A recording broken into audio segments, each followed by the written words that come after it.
Vamos ter, então, complicações da cicatrização da lesão. E aí são complicações de lesões genéricas, tá, pessoal? Pode ser desde uma ferida de pele até uma ferida de extração. Tá? E a gente precisa, então, saber sobre uma complicação chamada infecção. A gente precisa diferenciar contaminação de infecção. Não necessariamente uma contaminação vai evoluir para infecção, e a infecção se manifesta quando há uma sobrecarga bacteriana que prejudica aquele processo cicatricial. A gente considera que acima de 1 × 10⁵ de quantidade de micro-organismos por grama de tecido já é uma infecção. Tá? Isso aí são dados empíricos, são dados de estudos, né? Ninguém vai ficar contando bactéria no tecido coletado, mas enfim, é basicamente essa quantidade. Tá? A gente tem que prestar atenção também nas defesas imunológicas do paciente. Como é que está isso? Como é que está a parte de imunologia do nosso paciente? Porque os mediadores inflamatórios, prostaglandinas e tromboxanas, eles também favorecem aí, quando estão em excesso no tecido, a infecção. Tá? E além disso, a morte dos neutrófilos são as células de primeira linha de defesa. Quando eles morrem, eles produzem enzimas citotóxicas e radicais livres, que contribuem para quê? Para baixar ali o pH da região, para baixar a tensão de oxigênio e facilitar a infecção. Tá? Além disso, da mesma forma, a trombose e os metabólitos vasoconstritores causam ainda mais hipóxia, que favorece a proliferação bacteriana e o dano tecidual. Tá? A clínica, então, de uma infecção são os sinais cardinais, né? Os sinais de Celsus: eritema, calor, edema e dor, acompanhados de odor e pus. Tá? Alguns autores colocam também a perda de função como um dos sinais cardinais. Tá? Eritema aqui é o famoso rubor, vermelhidão. Tá? A maioria dos casos de infecção estão relacionados a alguma falha na cadeia séptica, por isso é importante, quando a gente for atuar no nosso paciente, respeitar os princípios de biossegurança. Tá? E a principal razão para a introdução de micro-organismos na área da ferida cirúrgica. Tá? E o fator mais importante para minimizar, então, a possibilidade de infecção é uma técnica cirúrgica rigorosa. Tá? A gente ter atenção àquilo que está executando. Tá? A deiscência, como a gente havia comentado antes, o que é? Deiscência é a separação parcial ou total das margens da lesão, ou a famosa sutura abriu, né? Sutura rompeu, ferida abriu. Tá? Pode se manifestar na primeira semana após a cirurgia e vem muito mais de uma falha do próprio tecido do que uma falha técnica no momento da sutura, tá, pessoal? Essa deiscência pode ser tratada fechando-se novamente a lesão ou deixando cicatrizar por segunda intenção. Vai depender muito da extensão e do tempo. Tá? Além disso, complicações podem ser cicatrização proliferativa e se dividem em 2 tipos: cicatrizes hipertróficas e queloides. Cicatriz hipertrófica surge rapidamente após a lesão e tende a se estender até a margem da lesão, regredindo no final. Queloide não. Queloide acontece meses após e se desenvolve além dos limites da lesão. É um crescimento de fato de uma massa além dos limites da lesão e raramente diminui. Tá? Os queloides têm predileção racial e familiar para a formação, tá? E os indivíduos que são suscetíveis geralmente já sabem que são suscetíveis à formação de queloides, porque aqueles machucadinhos que a gente faz na infância geralmente cicatrizam de forma exuberante, então a pessoa já sabe. E em geral os queloides se desenvolvem nas faces, lóbulos das orelhas e no tórax, no peito. Tá? Se suspeita que um desequilíbrio na apoptose possa resultar nesse tipo de cicatrização. Tá? Além disso, inflamação e superprodução de componentes da matriz extracelular contribuem para esse tipo de resultado. A prevenção ou tratamento seria a inibição da síntese de proteína, com o uso de corticoides injetados diretamente na lesão. Tá? Isso pode fazer com que os fibroblastos diminuam a sua taxa mitótica. Tá?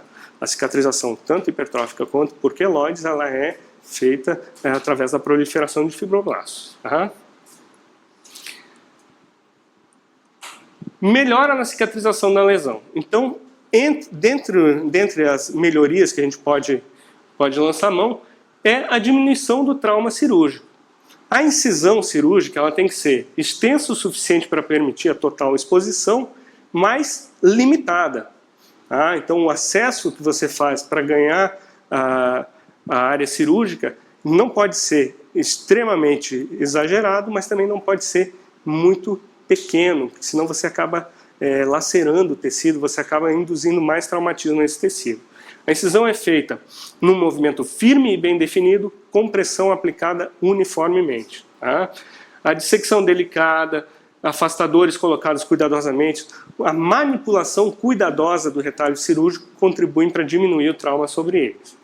E as suturas devem ser usadas de modo criterioso, quantidade adequada de pontos e tensão adequada nos nós de sutura. O nó de sutura não pode ficar muito apertado nem muito frouxo. Se ficar muito apertado, ele causa isquemia do tecido. Se ficar muito frouxo, ele não cumpre a função.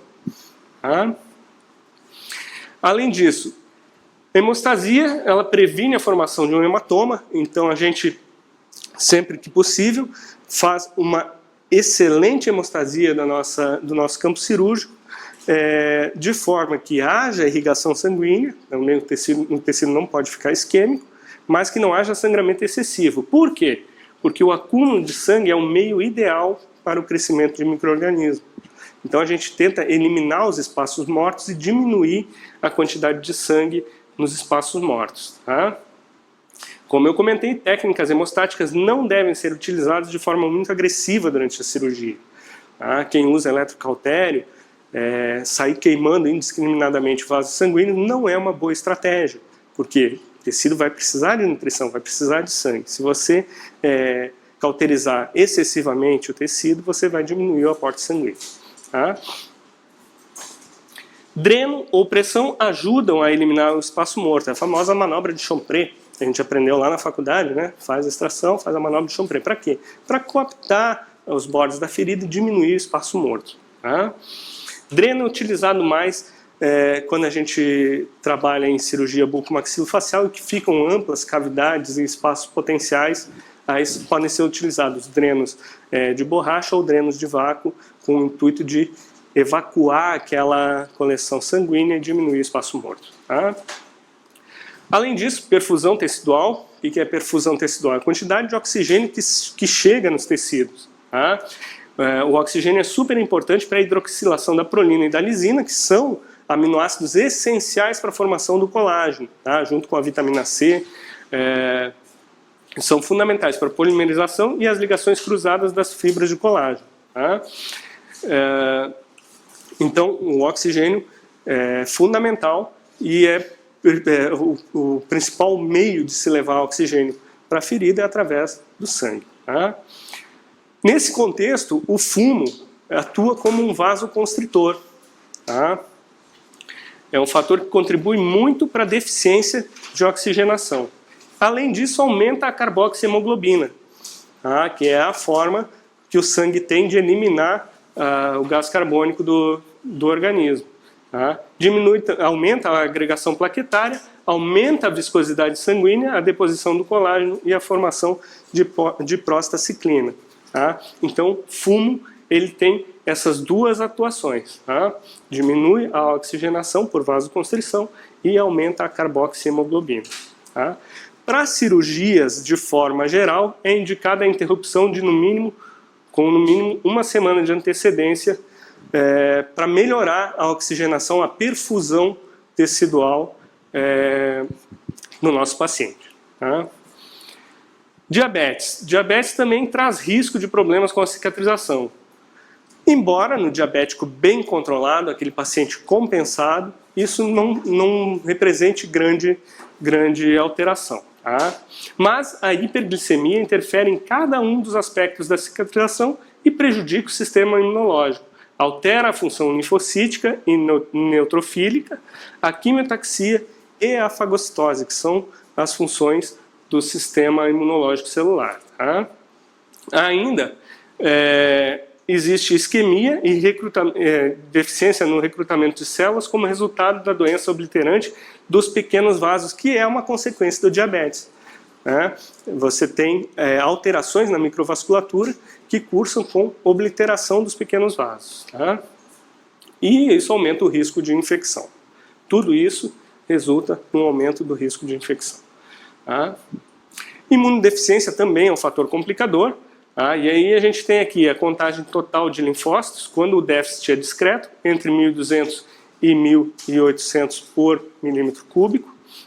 E um déficit linfocítico total grave, quando esses linfócitos caem abaixo de 800 por milímetro cúbico.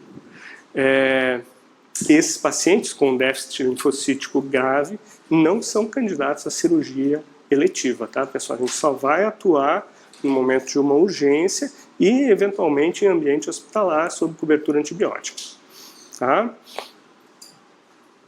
Ainda dentro da imunodeficiência, a gente vai ter os pacientes com resposta imunológica debilitada, pacientes com HIV, terapia imunossupressora ou imunodepressora, altas doses de esteroide por longo tempo, por exemplo, na doença reumática, artrite reumatoide, lúpus, paciente com doença autoimune. Tá? No paciente HIV, a gente tem o dado da contagem de células do tipo CD4, quando essa contagem é menor do que 50 células por milímetro cúbico, a gente já tem um risco de cicatrização prejudicada. Então, no nosso paciente HIV, ainda que ele esteja fazendo terapia combinada antirretroviral, é interessante que a gente tenha uma contagem de células CD4 para saber como está sendo feito o controle dessa doença. Tá? Além disso, a gente tem muitos pacientes usando imunossupressores, pacientes transplantados, né?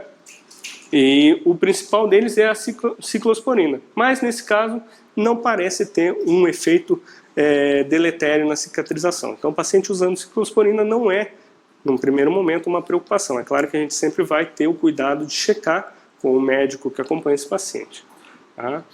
Os corticoides, de uma forma geral, diminuem a atividade da proliloxidase e lisioxidase, que são aquelas enzimas envolvidas no entrelaçamento das fibrilas de colágeno, tá? Que diminui, de uma forma geral, a fibroplastia, a formação do colágeno e a neovascularização. Nesse caso, existe uma redução da resistência da ferida em até 30%.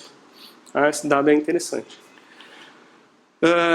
Para os corticoides, o uso de vitamina A pode atuar atenuando os efeitos inibitórios desses glicocorticoides. Tá? Outras drogas, como antineoplásicos, são citotóxicos, interferem na síntese de DNA e RNA, diminuem a síntese de proteína e divisão celular, diminuem a proliferação de fibroblastos e tem como resultado a formação de colágeno prejudicado. Além disso, a neutropenia dos antineoplásicos também predispõe à infecção, prolongando a fase inflamatória. Tá? Questão 2, então, na Marinha, ainda em 2016. Segundo Miloro e colaboradores, em 2018, há condições médicas que podem interferir com o funcionamento adequado do sistema imunológico. A gente estava falando em imunidade, que é essencial para a manutenção das defesas do hospedeiro contra a infecção. Sendo assim, assinale a opção que apresenta a condição que se enquadra nessa situação. Então vamos ver as alternativas. Letra A, hipertireoidismo. Letra B, terapia com esteroides. Letra C, lactação. Letra D, sedentarismo. E letra E, hipertensão arterial sistêmica. Qual dessas condições está ligado com imunidade? O que é que vocês acham? Hipertireoidismo? Hipertireoidismo não, né? Terapia com esteroides. Quem respondeu a letra B acertou. Tá? A gente acabou de comentar que os esteroides fazem com que a imunidade baixe. Né? Certo?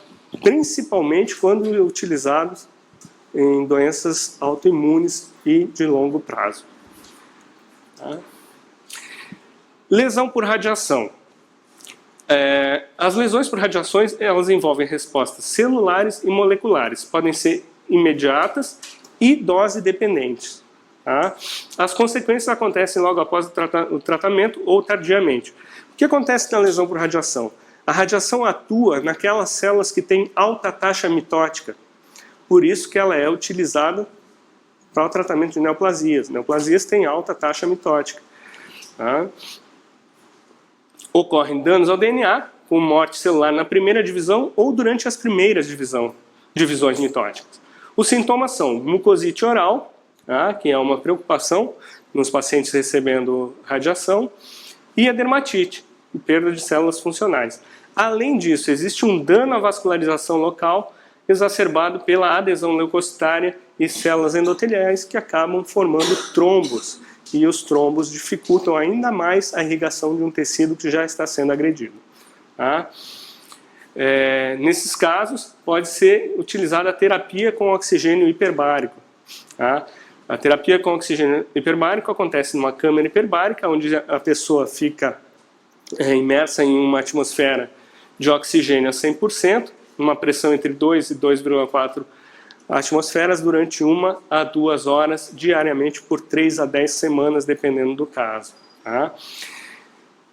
O aumento da pressão de oxigênio e a pressão de difusão de oxigênio, melhor dizendo, melhora a vascularização e a habilidade de defesa dos leucócitos. Além disso, o oxigênio é letal para bactérias anaeróbicas, tá? As bactérias que não sobrevivem na presença de oxigênio.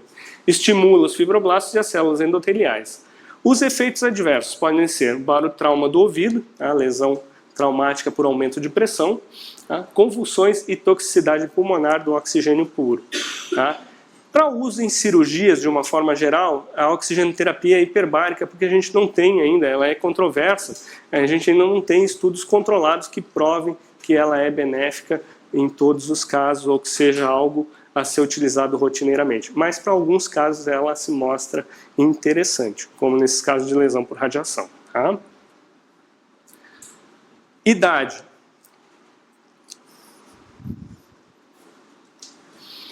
A cicatrização, de forma geral, ela é mais rápida em jovens e mais prolongada nos idosos. Tá? Nos idosos, existe a redução do metabolismo e a redução da eficiência circulatória geral. Além disso, os radicais livres oxidantes continuam a se acumular à medida que o organismo envelhece. Então, a idade é um fator que pode contribuir para dificultar a cicatrização. A nutrição. Nos pacientes malnutridos, a fibroplastia é mais demorada, diminui a angiogênese, a cicatrização e remodelação das feridas são mais prolongadas. Por quê? A pessoa geralmente tem deficiência do aporte proteico, deficiência do aporte nutricional. A gente sabe que o colágeno é produzido através de aminoácidos, né? São cadeias de aminoácidos. Se a pessoa não tem aporte nutricional adequado, vai ter uma deficiência geral de cicatrização. Tá? Para avaliação da nutrição, em especial na parte proteica, antigamente se utilizava a albumina sérica, o exame de albumina circulante. Só que a albumina tem meia-vida de aproximadamente 20 dias, então ela não te dá o quadro exato do que está acontecendo naquele momento. Para isso, para ter uma maior exatidão na avaliação do aporte proteico, se utiliza a pré-albumina, que tem a meia-vida de apenas 2 dias, então ela dá uma avaliação mais rápida. Tá? E algumas vitaminas e minerais interferem de forma significativa na cicatrização. Eu trouxe aqui um quadro para vocês, das diversas vitaminas que interferem com a cicatrização. Aí nós vamos ter vitamina A, vitamina C. Vitamina C é fundamental para a formação de colágeno, a gente sabe. Né? Escorbuto era uma doença que foi tratada com doses maciças de vitamina C, justamente porque é uma doença de colágeno, do colágeno. Né? Vitaminas do complexo B e cobalto. Cobalto faz a vitamina B12, é o núcleo da vitamina B12, cianocobalamina, né? Cobre, cálcio e zinco como minerais importantes aí no processo de cicatrização. Tá? Vale a pena dar uma olhada nesse quadro aí com uma certa calma, com certo carinho. Tá? Vou falar muito rapidamente para vocês sobre avanços nos cuidados da ferida. Tá? A gente vai falar muito rápido sobre fatores de crescimento. Quem estiver fazendo prova para implantodontia, eu nem sei se tem vaga esse ano, mas quem estiver fazendo prova para implantodontia, acho que vale a pena dar uma lida nisso aqui. Tá? Fatores de crescimento. Tá? Então a gente vai ter aí, ó, PGDF, né, que é o fator derivado de plaquetas, fator de angiogênese, fator de crescimento epidermal, fator de crescimento de transformação, fator de crescimento de fibroblastos tipo B, interleucina 1 e o fator de crescimento derivado de plaquetas recombinante. Esse fator, ele aumenta a replicação dos fibroblastos e induz a produzir colagenase, que é uma enzima necessária para o processo de fibroplastia. Tá? Dentro de todos esses fatores de crescimento, eu chamo a atenção para um especial, que são as BMPs, a superfamília dos fatores de transformação de crescimento tipo beta. BMP significa proteína osteomorfogênica. Proteína osteomorfogênica, cujo nome comercial é Infuse. Tá? Infuse, proteína osteomorfogênica humana recombinante. Tá? BMP2, recombinante humana. Foi aprovado, isso já tem alguns anos, para uso em enxertos bucomaxilofaciais, principalmente em aumentos de seio maxilar, né? Levantamentos de assoalho do seio maxilar e aumentos do rebordo. Tá? Se eu for chutar alguma coisa que vá cair em prova, principalmente em implantodontia, desse tópico, é isso aqui. Tá? BMP. Tá? Além disso, a gente vai ter terapia genética. Não aposto minhas fichas nisso aí, não vai cair. Tá? Substitutos de mucosa e derme, então, nem pensar, eu trouxe aí a título de informação e ilustração para vocês, mas eu não perderia tempo com isso. Tá bom, pessoal?